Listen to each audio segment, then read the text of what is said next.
देखिए हुकूमत ने तो बारहा कोशिश की कि मुज़ाकरात हों और इसकी मिसाल मैं आपको इससे देता हूँ कि जब पंजाब के अंदर ज़िमनी इलेक्शन ये जीते जो 20 सीटों पे थे उसमें से 15 पे गालिबन ये जीते। तो उस वक़्त जो गवर्नमेंट है उन्होंने मुबारकबाद दी इनको कि आप ज़िमनी इलेक्शन जीत गए, लेकिन इन्होंने जवाब में धांधली के जो है वो इल्ज़ामात लगाना शुरू कर दिए।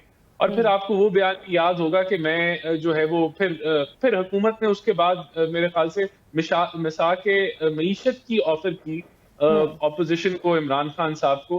तो उसपे उन्होंने मज़ाक उड़ाया कि इस पे मईशत की तो सियासत होती है, तो इस पे मिज़ाक कैसे हो सकता है? फिर जब उनके साथ हादसा हुआ, तो सबने, मैं समझता हूँ पाकिस्तान में शायद ही कोई फ़र्द हो, जिसने हमदर्दी का इज़हार ना किया हो इमरान खान साहब से।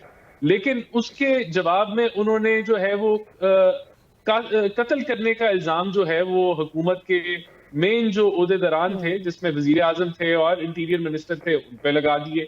फिर उसके हुँ। साथ आपको वो बयान भी इनका याद हो कि मैं तो दहशतगर्दों से या पता नहीं किन-किन लोगों से बातचीत करने के लिए तैयार हूँ, लेकिन मैं इन चोरों के साथ जो है वो बातचीत नहीं करूँगा। और आपने देखा उनके जो 4 साल दौरे हुकूमत था, उसके अंदर भी उन्होंने ऑपोज़िशन को शामिल गुफ्तगू नहीं किया किसी भी फैसले सही। के लिए।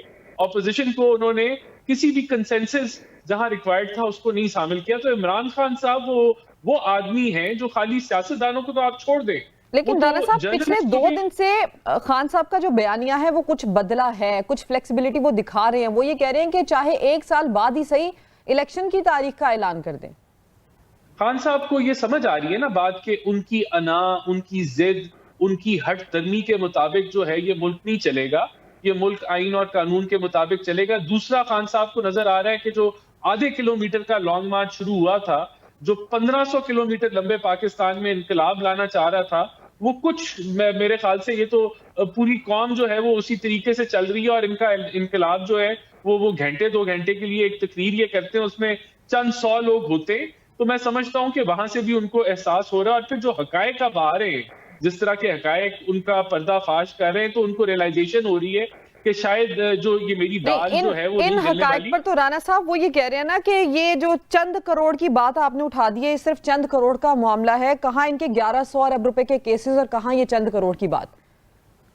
ये तो मफरूजा है ना जी। 4 साल इनकी हुकूमत थी, इन्होंने जाली केस हीरोइन के बना के राना सनाउल्लाह को अंदर किया, एहसन इकबाल को स्पोर्ट्स कॉम्प्लेक्स के ऊपर अंदर कर दिया, वो खाकान अब्बासी को जाली वो सस्ती गैस लेने के ऊपर अंदर कर दिया। तो इनको क्या, इन्होंने तो 4 साल पूरा रगड़ा निकाला ऑपोजिशन का, लेकिन किसी चीज पे ये कुछ साबित नहीं कर पाए। तो ये तो इनके मफरूजे हैं करप्शन के। लेकिन यहाँ तो ये साबित हो गया कि ये फॉरेन फंडिंग के जो हैं ये मुजरिम हैं। यहाँ तो साबित हो गया कि करप्ट प्रैक्टिसेस तोशा खाना में की हैं। और चलो वो तो करप्ट प्रैक्टिसेस तो इन्होंने की थी ना 8-9 करोड़ घड़ी की कीमत के लिहाज से। यहाँ तो ये पता चल रहा है कि घड़ी की कीमत 1.5 अरब रुपए की थी।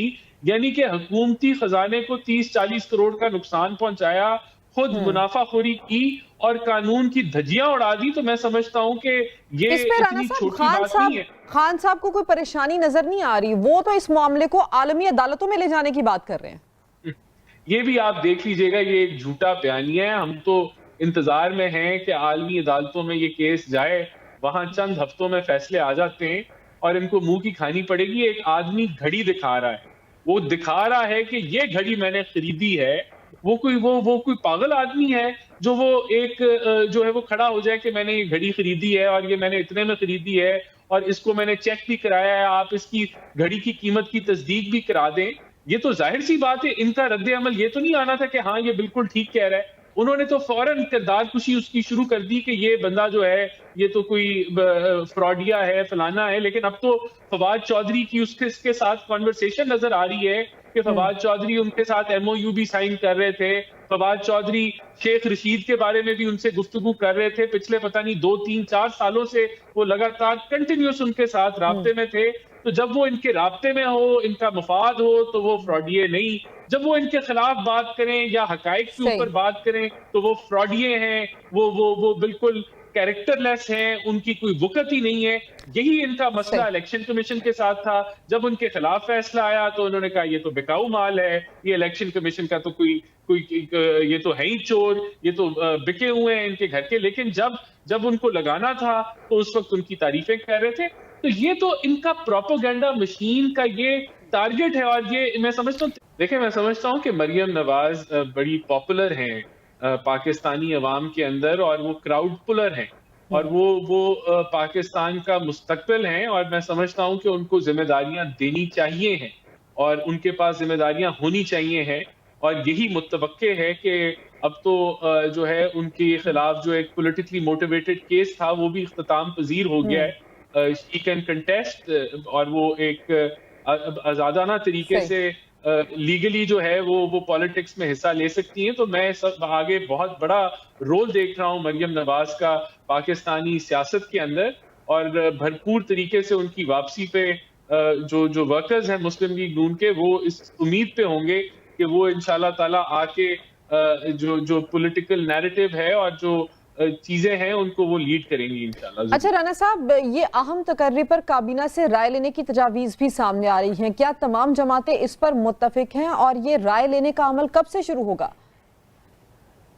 देखिए ये जो राय है ये कोई ऐसी ओपन राय नहीं है। ये तो जो जो इस गवर्नमेंट के स्टेक होल्डर्स हैं उनके साथ कोई कॉन्वर्सेशन हो जाएगी, लेकिन ये कोई ऐसी कोई लंबी चौड़ी राय नहीं है। इसमें जो हमारे कोalition पार्टनर्स हैं जिसमें जरदारी साहब हैं और लोग हैं, वो उनसे जरूर मुशावरत की जाएगी, लेकिन ये एक क्लोज डोर की एक्टिविटी होगी और ना ये कोई पॉलिटिकल एक्टिविटी है। जो कोalition पार्टनर्स हैं उनसे मुशावरत हर इम्पोर्टेंट पहलू पे की जाती है, और इस पे भी मेरे ख्याल से की जाएगी। तो ये, लेकिन जिस तरह इमरान खान ने इसको एक सियासी डिबेट बना दिया है और एक गली मोहल्ले की बात बना दिया है, जिस तरह पिछली दफा भी उन्होंने किया था और अदारों को एक सही। तजलील का निशाना बनाया है, तो वो हमारा ये स्टांस नहीं है। ये एक आम रूटीनी मामला है, और ठीक। क्योंकि ये कोalition हुकूमत है तो उसके कानून के तहत या उसका जो जो जो एक राना तरीका साहब,